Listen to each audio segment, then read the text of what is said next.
Usually when you talk about a medical diagnosis, there is an expectation of precision. You break your arm, the x-ray shows a jagged white line, and the doctor just points in the film and says, right there's Right, it's very binary, broken or not broken. exactly. It's a very visible, comforting kind of clarity. But what happens when that x-ray machine is replaced by an AI system that's operating entirely in the dark? Yeah, the landscape gets incredibly murky very quickly. Right. Suddenly we're looking at a situation where the human beings in the room might not actually know how a decision is even being made. So welcome to this deep dive. We are so glad you are joining us today. Glad to be here, and we've got a fascinating one for you today. We really do. Today we are exploring an article titled The Erosion of Judgment, Managing Cognitive Distance in Healthcare.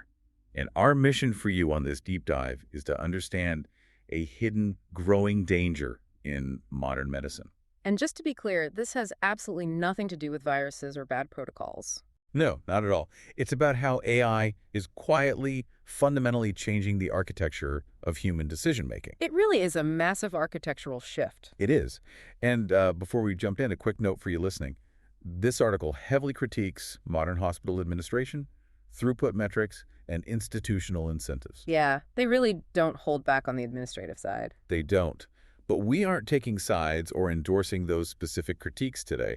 Our goal is simply to unpack the author's arguments impartially, so you can weigh the concepts yourself. Absolutely. We're just the messengers here. Right. Okay, let's unpack this. We need to start with the central concept anchoring this entire discussion, which is cognitive distance. Yeah, framing that term correctly is crucial because we often talk about technology gaps as glitches, Yeah. or implementation errors. Right, like somebody just pressed the wrong button. Exactly. But cognitive distance, at least in this context, is defined as a structural consequence of acceleration. Structural concept. Yeah. It is the growing, widening void between what an artificial intelligence system actually does in the background and what a human clinician can meaningfully understand, question, or influence in the moment. So the system itself isn't broken. No, the system is functioning flawlessly according to its code. The distance is a feature of the architecture itself. Wow. I mean, healthcare has historically depended on cognitive and emotional proximity to decisions, literally having a human mind intimately involved in the context of the choice. Right, sitting right there with the patient. But when you drop a hyper-fast predictive algorithm into that environment, it naturally stretches that proximity until it just breaks. Okay, let's ground this in reality, because abstract definitions only get us so far. Mm. What does cognitive distance actually look like when you're, standing in a hospital room? Right, let's look at the scenario from the text. Yeah. Imagine you are a clinician looking at a tablet. An automated triage pathway flags your new patient as low priority. A predictive risk score downgrades their urgency based on, like, a dozen variables, and the system seamlessly reroutes their care to a different ward. Happens every day. And on paper, the model is statistically sound, right?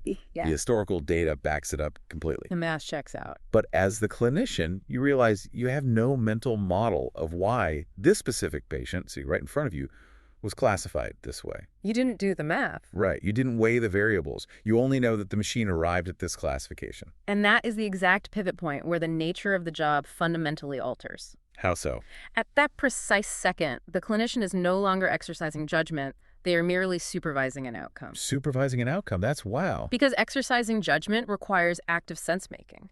Gathering inputs, weighing contradictions, forging a conclusion. Supervising an outcome simply means watching a process happen and hoping it doesn't break. It feels a lot like how we rely on a GPS navigation app. You plug in a destination, and you just follow the blue line on the screen. That's a great way to think about it. It's incredibly efficient, and you completely stop thinking about the actual roads. But if that app suddenly routes you straight into a lake... You're just sitting there. Yeah, you're sitting in your car staring at the water with absolutely no idea how you got there and no idea how to navigate your way back out. Exactly. You can't fix the route because you weren't paying attention to the environment. You were just supervising the blue line. That captures the vulnerability perfectly. Surrendering the sense-making process means surrendering your spatial awareness of the problem. When blue line fails, you lack the foundational context to recover. I have to play devil's advocate here, though. Go for it. Hasn't the tech industry spent billions of dollars specifically trying to solve this exact black box problem? They've spent a lot, yeah. Right. I mean, there's an entire discipline called explainable AI. Mm. Developers build dashboards that visualize model weights. They use tools like SHAP values to explicitly show a doctor, hey, this patient was flagged for sepsis, and it was 40% because of their white blood cell count and 30% because of their age. Right. The visualizations. Yeah, we can literally see which variables influence the math. Doesn't engineering that transparency solve the cognitive distance problem? What's fascinating here is that interpretability is completely insufficient to solve cognitive distance. Wait, really? It's not enough. Explaining the math does not bridge the gap. The source is very clear on this. Healthcare decisions are not purely analytical equations. Okay, I'm following. Transparency shows you the correlation of data points, sure, but human medicine relies heavily on tacit knowledge and embodied experience. Embodied experience. Yeah. An AI can highlight that a patient's heart rate and age led to a specific risk score, but that dashboard cannot capture a clinician's awareness of social and emotional cues. It cannot quantify the inherent sensitivity a seasoned nurse has to uncertainty. Give me an example of how that tacit knowledge actually functions in that room versus just the analytical math. Okay, consider a patient who tells the intake nurse their pain level is a 3 out of 10. Pretty mild. Right. The AI system ingests that 3, correlates it with a normal blood pressure reading, and analytically determines the patient is stable. The math is highly interpretable. Makes perfect sense on paper. But the human nurse in the room sees that while the patient is claiming a 3, they are gripping the bed rails so tightly their knuckles are white. Oh, wow. And they are avoiding eye contact. The nurse's tacit knowledge, their embodied experience of reading human suffering, tells them the 3 is a lie. It's born out of fear or stoicism. So the system completely misses the reality of the situation. Exactly. A technically explainable system can still completely outrun a human's ability to simply feel when something is wrong, because the machine cannot contextualize the white knuckles. Cognitive distance isn't a failure of transparency. It is a failure of alignment between the tempo of the machine's math and the human's holistic sense-making. The tempo. The machine is moving to a rhythm that human cognition just isn't built to match. It's moving way too fast. And that misalignment of tempo transitions us into one of the most dangerous dynamics at play here, speed. The very thing that AI promises to deliver is actually creating a massive structural trap. The acceleration trap. Yeah, let's unpack the acceleration trap. Because the foundational premise in modern medicine is that speed equals safety. Fast is always better, right? Right. Faster triage means catching a stroke sooner. Quicker diagnostic turnarounds mean earlier interventions. We universally frame acceleration as the ultimate goal. But looking at the mechanics of this trap, that acceleration severely compresses human decision cycles. It forces you to just react. Think about the psychology of a high-speed workplace. As the AI system processes patients faster and faster, the reflection windows for the human staff shrink. There's no time to think. And when those windows shrink, the threshold to escalate a concern rises. If you are the one clinician who stops the automated workflow to double-check a chart because something feels slightly off... Like the white knuckles? Exactly. You aren't rewarded for being thorough. You become the bottleneck. Hesitation is no longer viewed as careful consideration. Hesitation is viewed as a deviation from the efficient norm. That is terrifying. Human behavior inevitably adapts to the incentives of its environment. When the system penalizes friction, clinicians subconsciously learn to trust the algorithm unless they have overwhelming, undeniable evidence to intervene. So they just stay quiet. They learn to stay quiet. The AI doesn't remove the clinician from the loop by force. It trains them out of the loop through sheer velocity. Just speed. And normalizing that kind of cognitive distance leads directly to the loss of empathy. Let's break down the mechanics of that empathy gap. How does moving faster translate into a lack of care? Well, empathy is not just a personality trait. In healthcare, it is a clinical tool that requires proximity to patient narratives. Just have to be close to the story. It depends on a clinician being close enough to the raw information to notice inconsistencies in a patient's story, or to recognize when the hard data simply does not capture the lived reality of the person sitting on the exam table. Right. The data isn't the whole picture. But as AI mediates more of that clinical encounter, feeding the doctor pre-filtered information, auto-summarized patient histories, algorithmic recommendations, the clinician stops interacting with a person. What are they interacting with? They're interacting with a digital representation of a person. Wow.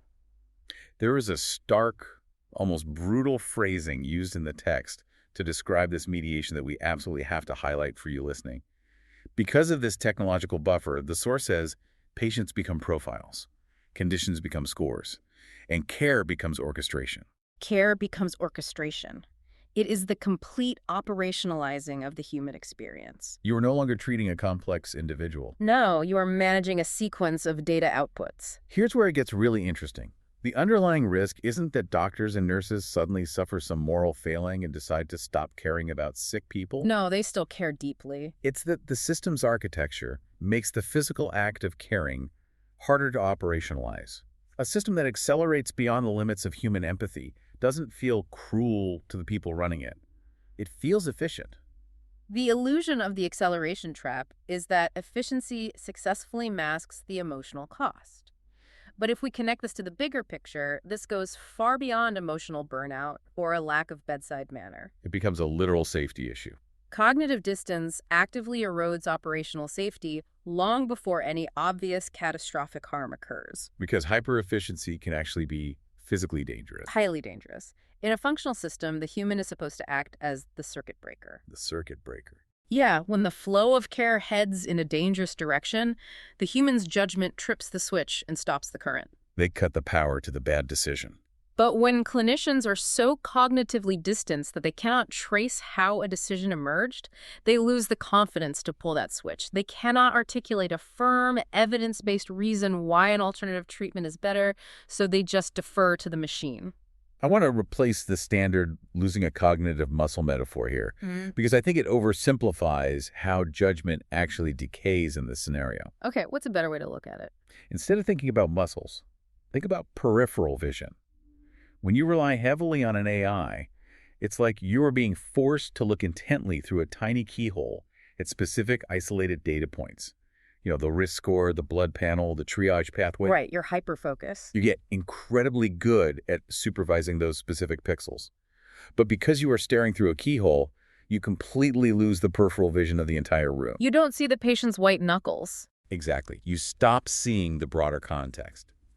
Over time, your brain adapts to only valuing the information that fits to the keyhole. The ability to scan the horizon for complex edge cases just atrophies. That loss of peripheral vision means errors are not caught early. The subtle anomalies that precede a crisis slip past because they don't register on the dashboard. They're outside the keyhole. And by the time a failure is finally visible to everyone, by the time the patient crashes, the causal chain of how the AI and the clinical workflow interacted to cause that crash is too complex to reconstruct. Nobody knows what happened. No one knows exactly where the blue line diverted into the lake. And the result of that untraceable causal chain is a shift in how we handle blame. Accountability becomes procedural rather than moral. Procedural accountability. Yeah, let's unpack the mechanics of that. Yeah. It means that if a clinician follows the AI's mandated steps, acknowledges the prompts, and checks all the required digital boxes, they are technically in the clear, even if the patient suffers. They followed the rules. Moral accountability asks, did I do the right thing for this human being? Procedural accountability asks, did I comply with the workflow? It is a massive diffusion of responsibility. The system absorbs the moral weight of the decision. So based on this framework, we are staring down a pretty alarming reality. The source essentially claims that if you have a hospital utilizing a highly accurate, statistically reliable AI model, that system can still be fundamentally unsafe. Absolutely. Safety in AI-enabled environments cannot be reduced to the accuracy metrics of the software. Even if it's right 99% of the time. You can deploy a predictive model that operates with 99% statistical reliability, but it becomes operationally unsafe the moment the human beings interacting with it are cognitively sidelined. Because they can't catch the 1%. Exactly. If the staff no longer possesses the peripheral vision to catch the inevitable 1% of anomalies, the entire clinical ecosystem is unsafe. So the diagnosis is grim. The atrophy of human judgment is real, and the safety risks are structurally embedded in the technology. How do we pull the human back into the loop before that peripheral vision goes completely dark? Well, proximity does not happen by goodwill. You can't just ask people to care more. You cannot send out a memo telling an exhausted nursing staff to pay closer attention to the algorithm's outputs. Cognitive proximity has to be engineered. Engineered into the system. It must be deliberately designed into the workflow and the software itself. Let's look at the actual mechanics of these structural solutions from the text. Right. Because it requires completely rethinking the user interface. It really does. The first solution they propose is decision pacing. This means actively designing the software to force reflection rather than rapid-fire reaction. Slowing things down. Second, creating clear overall authority.